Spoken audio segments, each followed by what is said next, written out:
Kas merupakan salah satu aktiva yang paling cepat dikonversikan menjadi jenis aktiva lain. Kas mudah digelapkan dan dipindah tangankan dan hampir secara universal diinginkan setiap orang.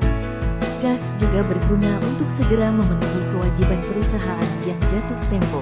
Ketersediaan kas yang cukup akan menentukan likuiditas perusahaan. Kas adalah aktiva lancar perusahaan yang terdiri dari uang kertas, uang logam dan kertas berharga yang mempunyai sifat seperti uang, yaitu dapat diterima sebagai alat pembayaran atau alat tukar, termasuk juga simpanan di bank yang dapat digunakan sewaktu-waktu. Begitu pentingnya kas bagi sebuah perusahaan, sehingga kas merupakan aktiva yang paling likuid dan diletakkan di bagian atas neraca. Komposisi kas yang termasuk kas adalah 1. Uang tunai, 2. Uang simpanan di bank dalam bentuk tabungan atau dalam bentuk giro, 3. Cek yang diterima dari pihak lain, 4. Cek perjalanan, 5. Cek kasir. Sedangkan yang bukan kas adalah 1. Deposito berjangka, 2. Surat berharga dalam bentuk saham atau obligasi, 3. Wesel tagih, 4. Cek mundur, 5.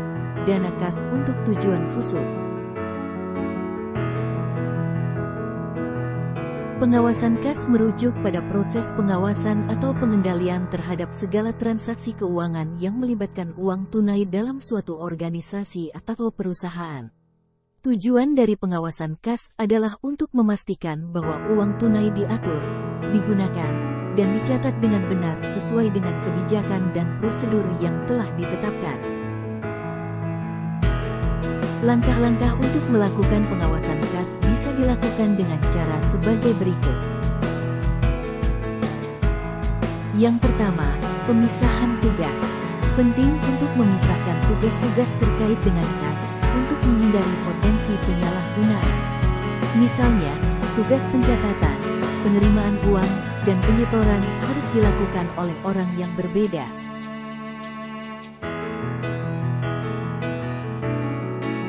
Yang kedua, pengendalian fisik. Pastikan keamanan fisik uang tunai dan instrumen keuangan terkait seperti cek, giro, dan kartu kredit.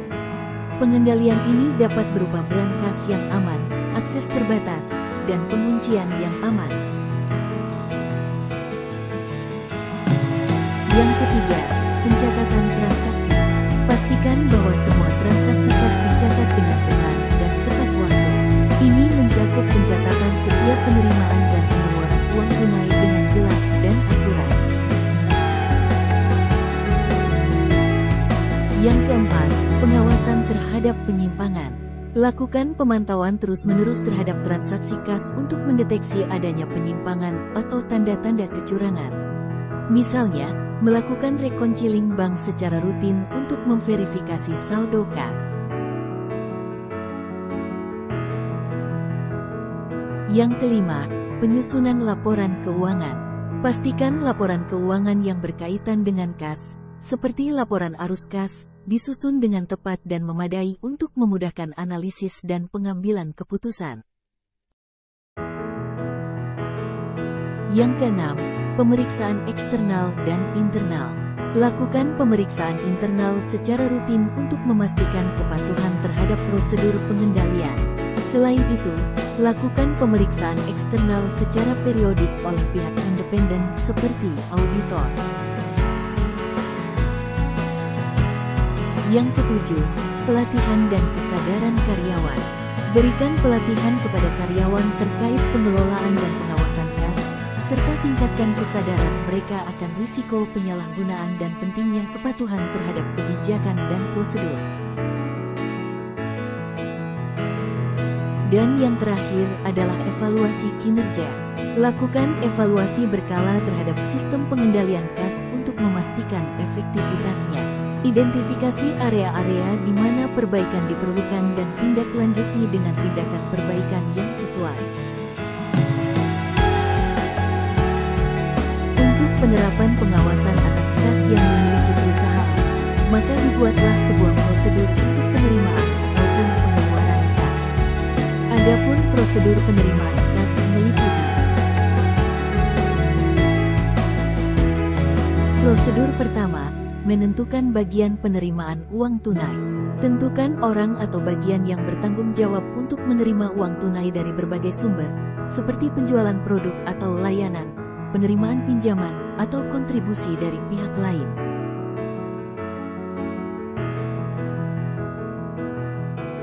Prosedur kedua, melakukan pengecekan kepastian dan kepresisian uang. Pastikan bahwa uang tunai yang diterima adalah sah, tepat jumlahnya, dan tidak rusak. Lakukan pemeriksaan fisik terhadap uang yang diterima untuk memastikan kebersihannya. Yang ketiga, memantau pencatatan transaksi penerimaan kas. Catat dengan akurat setiap transaksi penerimaan uang tunai. Buat bukti penerimaan yang mencatat jumlah uang yang diterima, tanggal, sumbernya, dan tujuan penerimaan tersebut.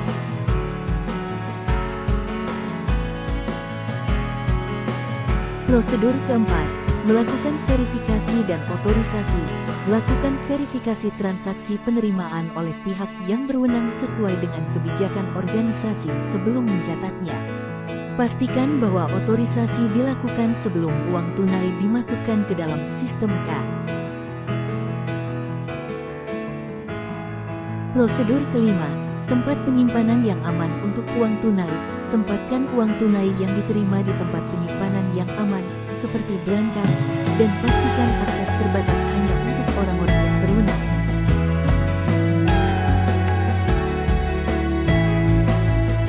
Adapun prosedur pengeluaran kas dapat disusun seperti berikut ini.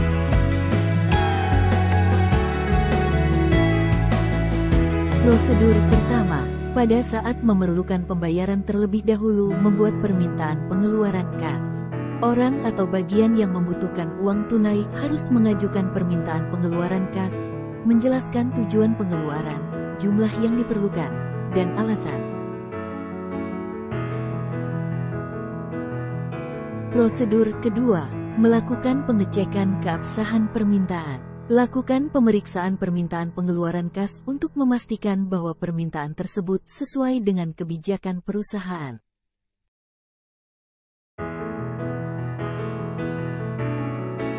Yang ketiga, pencatatan transaksi pengeluaran kas. Setelah permintaan disetujui, catat transaksi pengeluaran kas dengan jelas dan akurat, termasuk jumlah yang dikeluarkan, tujuan pengeluaran, tanggal, dan penerima uang.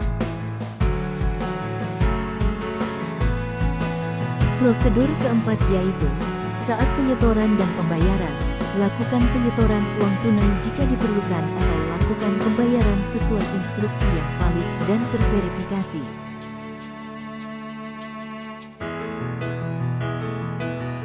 Prosedur kelima adalah, lakukan verifikasi dan otorisasi. Pastikan bahwa transaksi pengeluaran kas telah divalidasi, diperiksa, dan diotorisasi sesuai dengan kebijakan organisasi sebelum melakukan pembayaran atau penyetoran.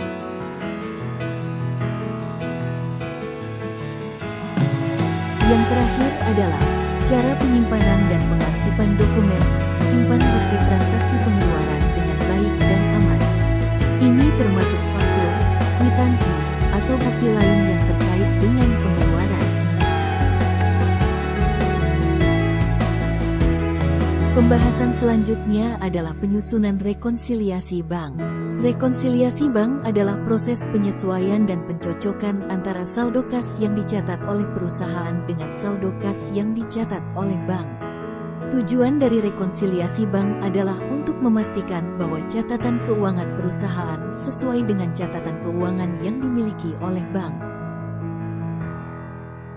Proses rekonsiliasi bank melibatkan perbandingan antara transaksi keuangan yang tercatat dalam buku kas perusahaan dengan informasi yang terdapat dalam laporan rekening bank, seperti mutasi rekening, cek yang belum dicairkan, cek yang dicairkan, dan transaksi lainnya.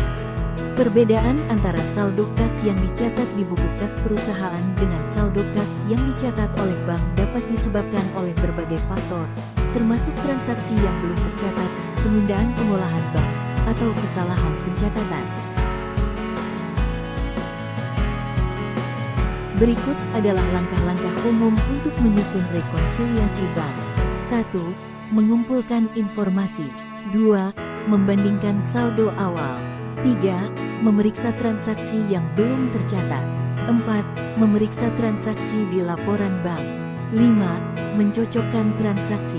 6. Menyelidiki perbedaan. 7. Menyusun penyesuaian. 8. Mencocokkan saldo akhir. 9. Mencatat hasil rekonsiliasi. 10. Melakukan tindakan korektif. 11. Memantau dan memeriksa kembali. Perbedaan antara saldo kas yang dicatat di buku kas perusahaan dan saldo bank yang dicatat di laporan bank dapat disebabkan oleh berbagai transaksi atau kejadian. Berikut adalah beberapa transaksi umum yang dapat menyebabkan perbedaan antara saldo kas dan saldo bank. 1. Cek yang belum dicairkan. 2. Setoran tunai yang belum terproses. 3. Biaya bank yang belum tercatat. 4. Transaksi elektronik yang terlambat. 5. Transaksi kredit atau debit yang tertunda. 6. Transaksi yang tercatat ganda atau lebih. 7. Cek yang ditolak atau tidak cukup dana. 8. Kesalahan pencatatan atau perhitungan.